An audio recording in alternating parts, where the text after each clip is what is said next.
American Ranch compact bolt action rifle. All the testing is complete, and now I roll all the data in with my opinions and the philosophy to form what I call a GRV, a TMP gun review video, the touchstone, the culmination of the entire process. I have a feeling this will be a feature-length video, maybe about 40 minutes. It is completely unscripted, as always, but I know what I'm going to say, more or less. I know what I'm going to say. Expect pretty much a rave review. Little insight to what's coming. Rave review. Couple minor things, but they're extremely minor. The Ruger American Ranch compact bolt-action rifle, excellent. But first, I want to tell you guys something, and I'm really sincere when I say this. It's going to be kind of different. I don't do this very often in a tabletop review, but I'm going to do it here. For whatever reason, I'm just feeling it. I want to thank you guys from the bottom of my heart for the privilege of being able to do this. To be able to do TMP. And I sincerely mean that. It is a privilege that you guys still watch the videos, that you've stuck around for all these years, that you buy the patches, that you promote the TMP culture. I'm always humbled by it. It never goes to my head. I never think that I'm so cool, I'm nothing fancy. It totally bypasses me in that respect. I'm usually so scared about getting the product out to you, doing a good job in the tabletops, getting good data to you guys, being fair to the manufacturers, being responsible in all respects, and having my product stand the test of time. It's a lot of pressure on me, and I take that part seriously. But when I was done shooting this gun the other day, I'm watching the sunset out there in the desert, and it's gorgeous. And on that particular outing, I was all alone, and I'm just taking it all in. And I think, again, as I always do in the process, about how privileged I am to be able to do this. It's a privilege, and I want to thank you guys. Everybody that clicks on this video is a part of that process, whether you subscribe or not. Thanks for showing up, for watching the videos, for liking, sharing, doing all that stuff. I wouldn't do it without you guys. So I don't want to get this all mushy and everything, but I want to incorporate it and give you a sincere thank you. It's a privilege. Whatever I'm doing, whether it's a gun review, knife review, backpacking adventure, TMP spurns me on to what I was doing already, but it takes it to a whole different level where I really get out and do it. I can't tell you all the things I've learned over the years in doing the Nut and Fancy project over the last decade. Just so much. And I thought when I entered the project that I was fairly knowledgeable about a lot of the stuff. And a lot of those philosophies have maintained and remained unchanged, but I've learned so much that I've added to it, to the body of knowledge. And that, again, is a privilege for me. So thank you very much. Good. I feel so much better. And I'm, again, very serious when I say that. Rave review on the Ruger American Compact. Oh my gosh, I like this rifle so much. Let me get this out of the way first, please. Ruger, bless their hearts. I love them. They are a great company. They really are. But sometimes they're not super original in what they come out with. And the Ruger American Ranch Compact Bolt-Action Rifle is not that original because Mossberg did it first with the MVP. Reviewed this year, right? The MVP is a great rifle. That was a very positive review. Some quirks in the rifle, for sure. I covered those in the tabletop review. You can look it up. It's available in 223 and the 308. I kind of wish I had shot the 308 MVP because that looks really excellent. So it's small, compact, 308 chambering, a favorite of mine. So Ruger undoubtedly saw the success of the MVP, and the MVP's been out there for a while, right? A long time. And they said, hey, we want a piece of the action. We're going to come out with an adaptation of our already existing Ruger American rifle and shrink it, shrink the bolt, and come out with some very popular calibers and then adapt it to existing magazine systems. And so they copied the MVP formula. There you go. That's all I'm saying. Now, that being said, and I do want to represent that because it has to be said in an objective tabletop review, Ruger did a great job. And for you, the consumer, it's great. Because you can't go get an MVP, as far as I know, in 7.62x39mm, the chambering for this one. You can't. 223, 308, maybe a couple other calibers I'm forgetting. And I'm going to talk about some competitive options, and they are also excellent. They really are, but they too will have some quirks. That Ruger went out and did an interpretation of the MVP compact bolt action rifle is a good thing for the consumer, especially for this caliber. And a lot of what I'm going to say in this tabletop review will center around my caliber of choice, 7.62x39. This is wearing, obviously, a Mini 30 steel magazine, OEM. Thank you to Gunnies, the Great American Gun Store, and Wyatt in particular for helping us here in the Nut Fancy project, for loaning me this gun, which I will probably buy, by the way, and make it a long-term cast member. I'll explain that here in a minute. Thanks to him, man. So drop him an email, go to the store, buy a Federal ammunition from him, Can you see where you're hitting? and tell him thanks. Go buy guns from him. He makes like $5 on every gun, so no gun store stays in business by selling guns. I've said that before, and it's true. You don't keep a gun store going by your margins on guns. It's atrocious. I'm exaggerating. Maybe it's 20 or 30 bucks. Who knows? But it's pretty much garbage. Ammunition sales, if they have a range, they'll make some money that way. And accessories, they can kind of stay in business there. So Gunnies, the Great American Gun Store.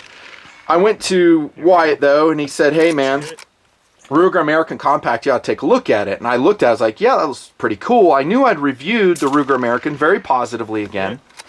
I reviewed that one in 308, and it shot extremely well. It did not have the magazine system we see here, of course, in that chambering. And he goes, what caliber do you want for testing? And available was, I think he had all four, 223 in the Ruger American Ranch, 450 Bushmaster, 300 Blackout, and then this one, 7.62x39. And I said, without hesitation, I want 7.62x39. He's like, really? Don't you want this? I was like, nope, 7.62x39. It is a favorite caliber of mine for multiple of reasons. It's a 30 caliber slug. It hits with adequate power in my book to 300 yards. That's kind of maybe the max range I would shoot it. Maybe 400. I have shot it on camera multiple times. AK variant rifles to 400. But to me, it's a stretch. It's affordable. I can buy huge lots of 7.62x39 inexpensively, Russian steel cased ammo, and I have a really excellent accurate load that I shoot out of it. So, and I had some ammo stored up for it. This was not a sponsored shoot, by the way, by Federal. It just didn't work out that way, so I bought all the ammo. No worries, and I have a variety to show you of how it shot through the Ruger. Yeah, it was a no-brainer. I went to 7.62x39, and I would do it all over again. Now, I'm not going to say those other calibers aren't intriguing in this gun. 450 Bush, intriguing caliber. We'll talk briefly about philosophy of use here. 300 Black in this would be excellent. I love 300 Black. I do think it's oversold a little bit. I have a whole philosophy video out on it. And as you can see on this gun, I'm running a can, and it shot extremely quietly with 7.62x39. And did I mention that ammunition is affordable yet? My prediction is this caliber will be the runaway bestseller in the Ruger American Ranch. Maybe 223 will give it a run for its money to be. But I really think maybe this video review will help slightly that this will be the go-to caliber. The Ranch in 7.62x39. Love the caliber. I do. Now let me introduce the tabletop decorations because you're seeing them hanging out. This is the SIG P227 coated in mining dirt from the Utah desert when it was tested years ago with Tactical Doodle. I've shown it in a couple videos just because it's sick. Love this gun. Oh my gosh, do I love the 227. Put in plus P 45 ACP, it's just amazing. Gives 10mm a run for its money. So look, it's dirty in there too. So this is our dirt test we did with the SIG series, and I just left it. I was like, that's so cool. I'm never going to clean it. I'm just going to leave it like this forever. I think I showed it in a knife review too, so a lot of you guys won't watch knife reviews, so I'm showing it again. A TMPer asked, hey man, how did you Cerakote that SIG to look so cool? Not Cerakoted, bro. It's actual dirt from an abandoned desert mine that was operating in the late 1800s. So that's awesome. Then we have a cold steel SRK on the table. A soldier's favorite. That's wrapped in ACU camo form over the Craton handle. Got a Keltec PF9 hanging out back there. And then here comes, seemingly out of place, a Case canoe knife in blue barn board. Super excellent knife. Pocket knife, no clip, traditional. That's going to go on the table too. How about it goes right there? Oh yeah, this gun? Good question. That is the Century Arms Wrasse 47 with a UTG Pro side mount, and then I'm just running a 2-to-7 Weaver scope on it because it's very low. So super low rifleman rings by Leopold, aluminum, low, and that's keeping my cheek weld very low on the Magpul furniture. Really important to have that. That's a Bulgarian 30 round. That's magazine. Still my favorite. Love the Bulgarian. Oh my gosh. 8.6 ounces, a little bit portly, but man, is it excellent. It's really important we have this AK on the table for representation, since again, we're talking about the 7.62 39 caliber, right? Let's jump into philosophy, and I think you'll find this very interesting. How often have you gone out shooting your AK variant rifle at the range and you're having a good day? You're having a good day in trigger pull and breath control. You're shooting a relatively good load. Let's say you're shooting a stamped receiver AK variant rifle and you shoot at 100 yards and you walk down and you look at the results and you go, oh my gosh, that is so awful. Your group is like this. Has that happened to you? It's happened to me many times. And it wasn't my fault. It wasn't the ammo's fault. It was kind of the gun's fault more than anything. And it's kind of what we live with the AK variant rifle. Now, you will be able to improve on that in certain systems. Certain stamped receivers, the thicker ones, maybe you get a milled receiver. That will tighten the groups up. And again, every different gun is a creature. So it will like different ammunition better than others, depending on the barrel, the twist rate, how the chrome lining was applied. You know all this. You might be able to shrink it down like that. Maybe like that. Let me show you a target. And this was from January 2016 when I posted my 7.62 39 ammunition video showing you what I would recommend is the best load. So I did velocity testing, accuracy testing. This wasn't out of the Wrasse 47. It was out of an Ishvesk produced SGL 21 AK variant. That is typical and actually pretty decent AK variant rifle accuracy. There's Wolf, Golden Bear shooting, I would consider horribly. This is in the desert. I always call that operationally. It's not off concrete. It was 32 degrees, snow on the ground. So there are some variabilities there, but generally I get good stability out there. And as you'll see, I can easily shoot one MOA if the gun and the ammunition is going to do its job off the table.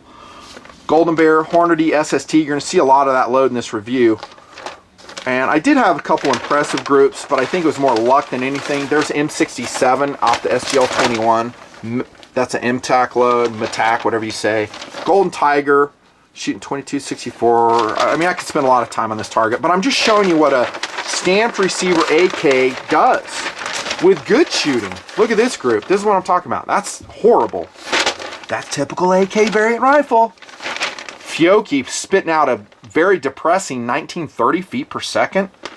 And then Hornady SST, I finally got some really good groups, but it took a while doing. This was generally what I was getting with Hornady SST. This load right here, which is phenomenal. Polymer ballistic tip, 123 grain SST steel case, 8078. Oh my gosh, I love that load.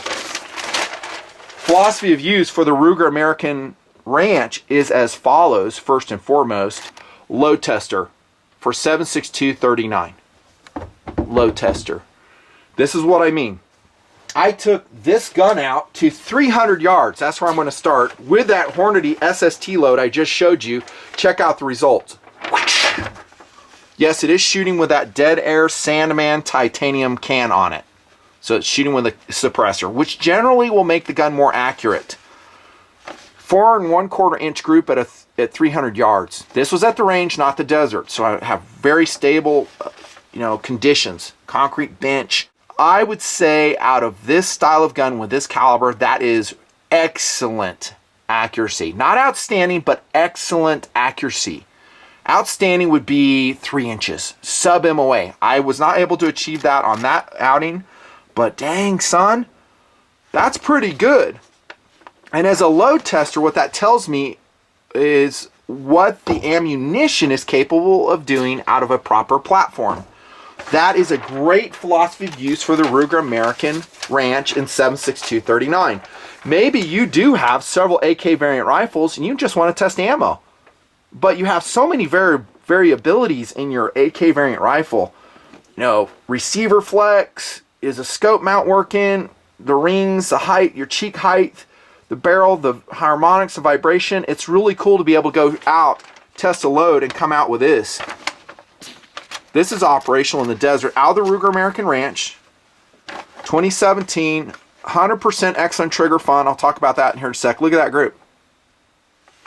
Sub MOA right here, bro. Ruger American Ranch. Phenomenally accurate with 7.62x39. That was sub MOA until I had that flyer. Sub MOA group there. Not sub MOA there. This is another 100-yard group, Ruger American Ranch. I've criticized Red Army brass before as being an inconsistent load, and when I got this bolt-action rifle apparently shooting well, I was like, well, this will be fun. Is the Red Army brass load really that inaccurate? Because, man, it shoots so poorly out of basically every AK variant rifle I throw it in. It shoots not well. That's putting it mildly. Here's what it did out of the Ruger American Ranch. That is a great group right there. That's MOA, dude. Red Army brass. And keep in mind how affordable this load is. Shooting Tulamo, Wolf out of it too. You'll see that rolling in here. I said that like an AK here. And here's this load right here. This is still one of my overall favorite AK variant loads. It's Wolf 124 grain hollow point. And you might see a piece of tape under the receiver of the Wrasse 47. That's what I have this one zeroed for. Because velocity-wise, accuracy-wise, this is one of my favorite loads. Right here, the hollow point. Not imported anymore. I haven't seen Wolf available for a very long time. I think it's superior to Tulamo. There's Wolf. Last target. This is just at 25 yards. I think I was just sighting it in. But you're seeing just basically one hole groups. Ragged hole groups.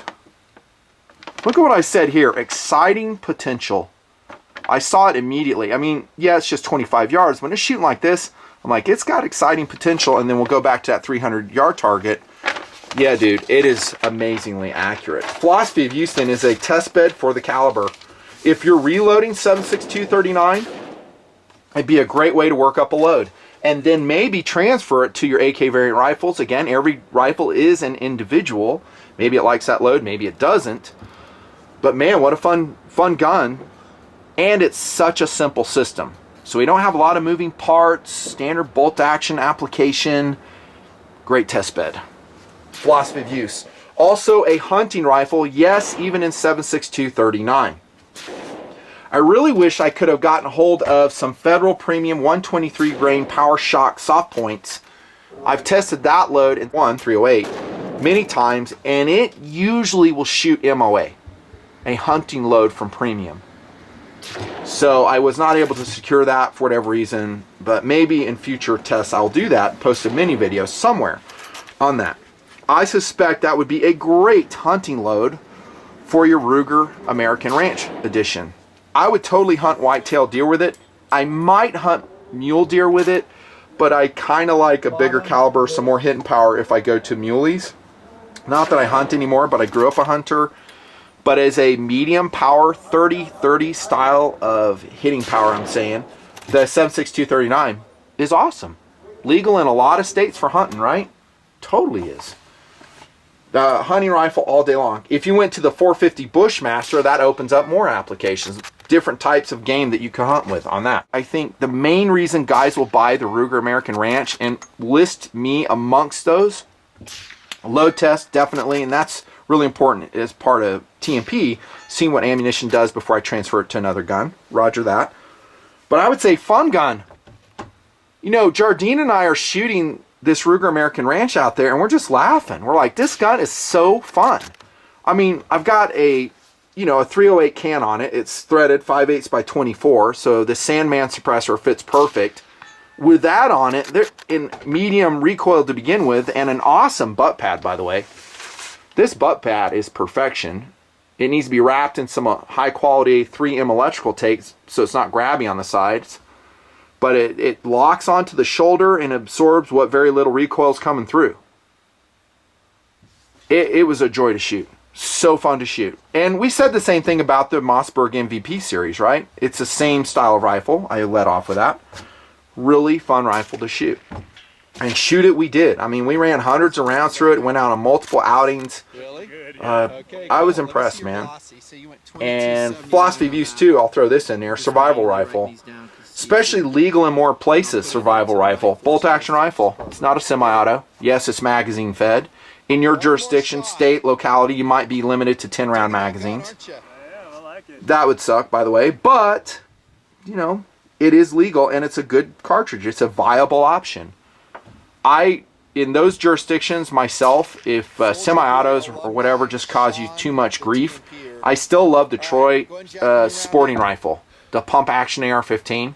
Not in 7.62x39, but with 77 grains, it's a great option, and it shot fast and super accurate. The TSRs, it's called, I think, the Troy sporting rifle, unless they've renamed it. Look up that video review. Oh my gosh, what a great gun. But in California, it'd be a great gun. Would it be my first choice and without rule of law? No way. I'll take an AK variant rifle, even with its accuracy, all day long. Because most of the engagements would be within 50 yards. Not 100, not 300, not 400 meters. 50, 25, 10. Just over MOA. There you go. But it could apply in that philosophy of use. Features. I'm going to start back here. We talked about the butt pad already. I really love the FDE colored plastic stock. Love it. It's the same style of stock that was on the Ruger American when I reviewed it, I think in 2012. It seems like this forend is a little bit stiffer than it was. I don't know if it's because it has that power bedding in it now. What do they call it? It's a bedding block that a Ruger has. They have like power bedding or something in there. But that's really stiff up front and it's free floated. It is a narrow forend, which I think is appropriate for the type of weapon this is. So this really isn't meant as a bench rest rifle. But I used it as that. I put it either in a rest or you could put your bipod on it with a front swivel stud. I love the stock. It's perfect. Now it is slick, there's not a lot of traction on it, but that could be easily remedied by the application of some skateboard tape if that's what you wanted to do. Coloration is ideal. Has an integral, thankfully, plastic trigger guard, adequately big for gloves. Tested.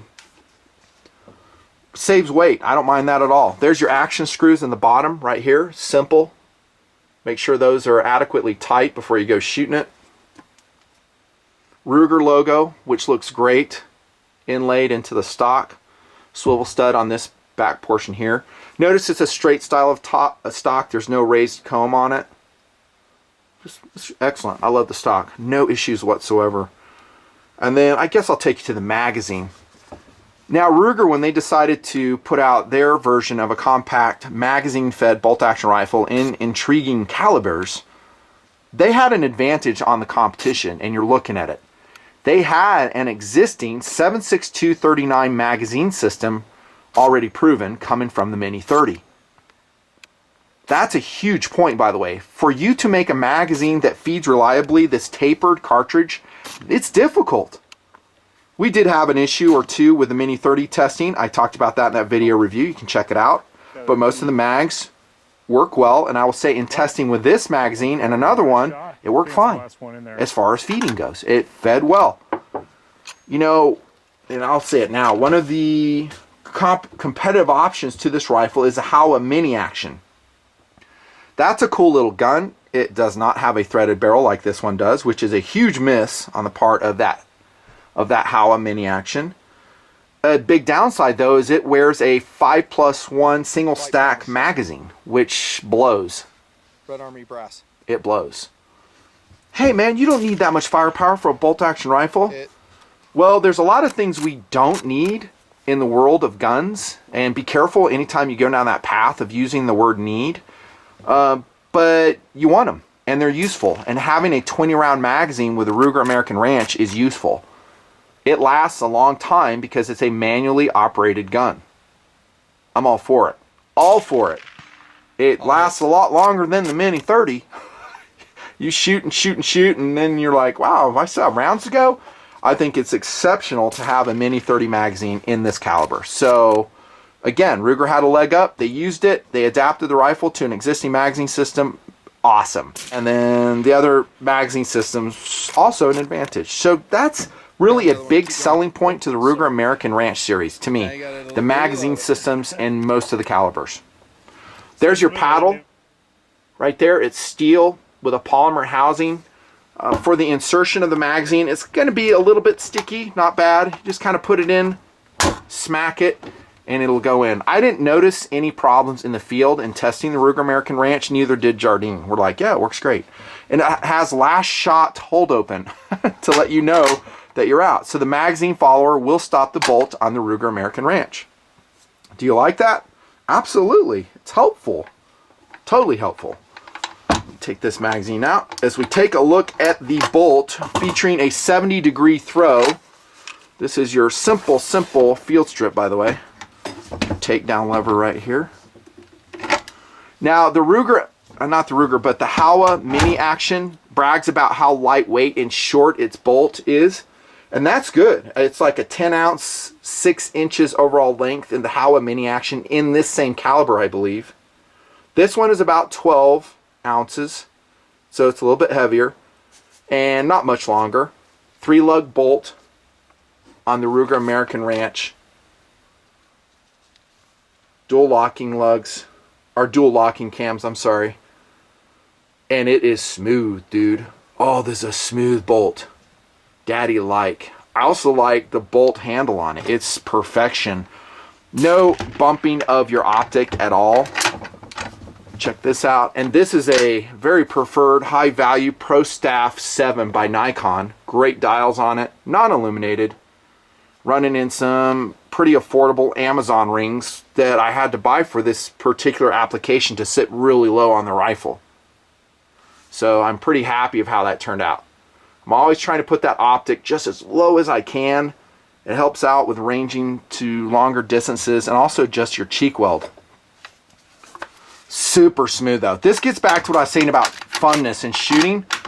That, the smoothness of course, the length of the bolt, and also notice it's 100% steel. There's no polymer there. I just reviewed, well, I posted it, I reviewed it a while back, the Thompson Contender Compass, and I said the bolt on that gun was like a .22 rifle, and I will stick with that. I don't think this one is. It's ideal. Also ideal is a Ruger American Ranch ejection and extraction. Perfect. It worked great. I mean, it was smooth. I don't remember any issues with it. However, jumping ahead of how did it shoot, I do remember several issues with light primer strikes. It just happened. And I should have brought some of the cartridges to table, but I'll probably roll in some video footage of what happened in the field. This tends to be a problem with all 7.62 39 chambered Ruger firearms. Why is that? Well, Ruger will say probably in their manual that it's intended only for commercially available, probably brass case, super high quality ammunition. Okay, fine. I'll say what I said during the Mini 30 review. Guys are going to be shooting, you know, this stuff, wolf, steel. It's just going to happen, and you need to make the gun compatible with what guys are going to shoot. Not some pie in the sky theory of what they should be shooting. I mean, that's the advantage of 7.62 39. It's affordability, dudes, right? It's cheap to shoot. I think what Ruger should do is just put in a stronger firing pin spring, so it will pierce all those super hard primers on the 7.62 39 Russian stuff, or wherever it's made. Take your glasses off. Says me. There might be an internet fix out there on it. I will say it did not happen a lot, maybe about 10 times total in shooting those hundreds of rounds, maybe, I don't know, 500 round shot. Then I had the data, but it was something. It wasn't a big deal. Like you might see Jardine shooting and it doesn't go off, and I just say, hey, just pop the bolt open, cock it. It does cock on opening on the Ruger American Ranch, and fire it off again. There you go. So it's really the only downside is a couple light primer strikes. It was a little bit annoying, but everything else compensated for it. The barrel profile is perfect. It's a 16.1 inch barrel in the Ruger American Ranch Compact Series. the thickness on the barrel is ideal. What do I say on these guns, like the AK variant? And the Wrasse 47 is actually one of the better ones. So notice the thickness of the barrel. And I'll talk in inches here just for the heck of it. So I have my cool little measuring device. So this Wrasse 47 barrel is 0.66 inches. Okay, and then here on the Ruger American, 0.72 inches. That's perfect. And the whole gun is lightweight, dude. Seriously, it's like 5.9 pounds for the gun without the can. That's a really lightweight, portable gun that will function in those philosophies of use, especially if you decide to make it a survival or a hunting rifle. It will carry so nicely. Cool gun. I like it. Kind of a parkerized finish on it. You might call it matte blue. Same on the receiver. There's your pressure relief hole. I didn't take the gun apart and look at the recoil lug, but in this caliber, it's not really that critical because, again, the 7.62x39 is such a pussycat to shoot. And then again, the threaded barrel is an advantage over the competition. At least the Howa Mini action, and perhaps some others I forgot about. You put a can on it. If you live in a state where you can own a suppressor, I highly recommend you can up your Ruger American. It's so fun. I mean, it settles the gun down. Recoil is again minimized. The whole dynamic of shooting is fun. It's whispering death. I say that tongue in cheek, but whispering death. It's cool. Now, would I feel, and this is a philosophy of use, speaking of whispering death, that I didn't mention, would I feel comfortable using this as a sharpshooter gun as a police officer on a team, as a team rifle? Probably not in 7.62x39, says me. I'd really rather upgrade to at least a 308. That's because if I have to go through some glass, an obstacle to make the shot, I don't want to do it with 7.62x39. I don't. But as an overall patrol rifle, especially in a rural area, yeah, I could totally see it. And of course, we could dig into the statistics of police sharpshooting incidents, and you'll find that most of them are around 75 yards, if memory serves. 75 at the longest, like 100. They're not very far. They're usually in an urban environment, maybe a barricaded situation with a suspect when all options have just diminished and you have to basically take the shot to save lives. But you could. I mean, it's definitely accurate enough. I showed that with the paper. Check out the dials of the scope, how awesome they are, by the way. Perfect. They're zero reset, but not zero stop in this price level. And it's a lightweight scope. I think the Pro Staff 7, I think it's like only 18 ounces. Another reason I love it. That's your features. Oh, I forgot to mention this. Non-chrome lined, but it is a cold hammer forged barrel. And I told you the length. It's a 1 in 10 twist in 7.62x39. Now, if you get 450 Bushmaster, 223, I think that obviously the twist rates will vary. But when I see this accuracy result that I just showed you, one hole like that, that tells me barrel is done right. So, dudes, well done, Ruger. Well done. That's your features review on it. Oh, I forgot to mention it does have an included aluminum 7000 series aluminum Picatinny rail pre-installed on it. So well done on that as well, Ruger. Now if we could just get the Mini 14 and Mini 30 squared away in that respect, we'd be in there. Oh my gosh. We need, by the way, aluminum rings for the Mini series as well. Get away from the freaking steel rings already. But Ruger still sticks with those steel rings. Rant complete. Would I buy it? Value and options. Value is totally in there. I forget what Gunnies is selling this gun for, but I'll tell you this, it's worth it. Totally worth it. Would I buy it? Yeah. Exuberant, yes. Absolutely. In fact, like I said, I'm probably going to, I'll have to look at funds, probably buy this gun. Now, against the Mossberg MVP, which one would I prefer? Well, again, the Mossberg MVP is not available in 7.62x39. Even if it was, what magazines is it going to use? The leg up is to Ruger. It's got the Mini 30 mag, and it's ideal. Because of the taper of the round, we can only get 20 rounds in there before we cause problems, so it's always been a 20-round mag affair with the Ruger firearms chambered in that loading. But that's plenty for a bolt-action rifle. Plenty. I would buy the Ruger American in that caliber. Now, if I go 223, Now it complicates somewhat because do I get an MVP? And I'm just considering the MVP versus the Ruger American in 223. It really is a toss-up. They're both great guns. I would just go to the barrel you like, the features you like. Both of the triggers, and I forgot to mention that, are excellent. This trigger in the Ruger American is adjustable 3 to 5 pounds. And they're calling it the Marksman trigger, right? It is a copy of the Savage Axis trigger. Again, not super original, but I'm glad they did it because that's a great design. Let's see what it pulls. I think this one's pulling at about 6 pounds. This bladed Marksman trigger, which is not great, but you can reduce it. I'll say that we loved it so much we didn't change it. 5 pounds 4 ounces on tabletop with a Ruger American Ranch. I didn't think about adjusting it. Neither did Jardine. We're like, yeah, that trigger's awesome. And it's like you see, pulling about 5.5 pounds. I thought it was like 6, but it pulled pretty good there. Oh, great trigger. I really love the magazine system. That is the big selling point. And going back to the Howa Mini action, that's a great gun. It really is. I haven't shot one yet, but I love the Howa 1500 series. I've shot the Weatherby Vanguard series a lot. I have some custom builds on the Vanguard.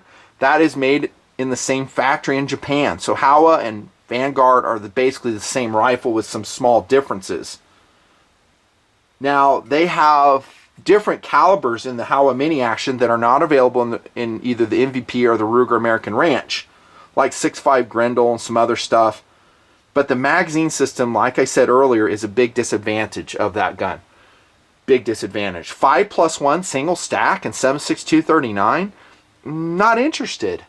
Not unless I know for a fact that all I will ever do with that gun is hunt. But that, to me, rules out a recreational philosophy of use because 20 rounds is funner. I have to load less. It rules out police sharpshooting rifle. 5 rounds isn't enough. Doesn't rule out test bed rifle. I don't need a larger magazine for that if I'm just testing loads and doing, reloading and seeing what it does. I have no doubt the Howa Mini action will be extremely accurate. It also has a forged barrel, non-threaded again. I would look at the MVP Patrol in 308 against this. That's where I would look. But dude, I gotta tell you, this is Hall of Fame all day long. So kudos to Ruger for the price level that they've achieved in this gun. Again, the leg up is the Mini 30 magazine in this chambering. I have no doubt that the other guns will be just as good. And maybe in the 223 version of the Ruger American Ranch, you won't have those light primer strikes because you're really not shooting, well, usually steel cased ammo. They might have some aftermarket springs coming out there that you can disassemble your bolt, put them in, and just put in a stronger firing pin spring. I bet you that comes out, and the forums will probably have some information on that. Buy it from Gunnies. And again, thank you so much for this amazing adventure called the Nutnfancy Project. You guys are the ones that make it possible. Review complete.